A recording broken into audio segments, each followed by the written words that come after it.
Arctic sea ice reached its annual minimum extent, September 19th, and again September 23rd, 2018. NASA works with the National Snow and Ice Data Center to track sea ice in the Arctic.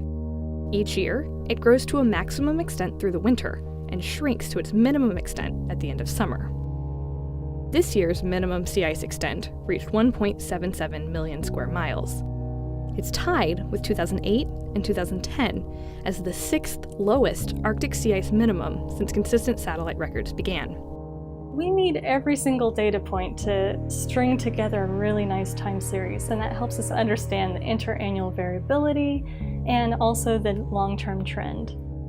NASA has been observing changes in the polar sea ice covers for more than 40 years. NASA studies the Arctic and Antarctic sea ice covers in several ways. So with NASA's Operation Icebridge, it's an airborne mission. They'll fly every spring over the sea ice cover. And another way that we measure sea ice is using passive microwave. So this is an instrument that can see through clouds essentially and tells us where the ice is. In addition to the 40-year passive microwave record, a new NASA satellite called ISAT-2 will provide a new and important collection of sea ice observations. ISAT-2 just launched, and what it's measuring is really, really exciting. So I was talking about before how passive microwave tells us where the sea ice is. What ISAT-2 is going to do is tell us how thick the ice cover is. So it's measuring the freeboard of the sea ice cover. This is the amount of the ice that floats above the sea level line, just like an ice cube in a glass of water. And we can use that to calculate how thick the underlying ice is. Thickness is an important measure of sea ice health, and studying it helps scientists understand how the Arctic is changing. We're seeing a decline in sea ice thickness and sea ice age, meaning that the ice is no longer perennial, but it's transitioning more to a seasonal type of ice, and also in its extent.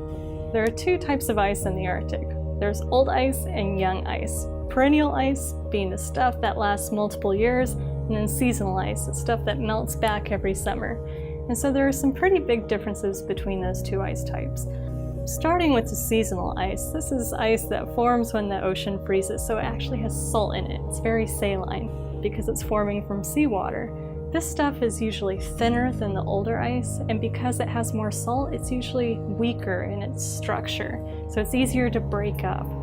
For the older ice, this stuff's a lot thicker, a lot fresher, and stronger, so it has more resilience during the summer melt season than thinner ice. With the successful launch of ISAT-2, NASA scientists will link the records of sea ice extent, age, and thickness to better understand how Earth's polar regions are changing.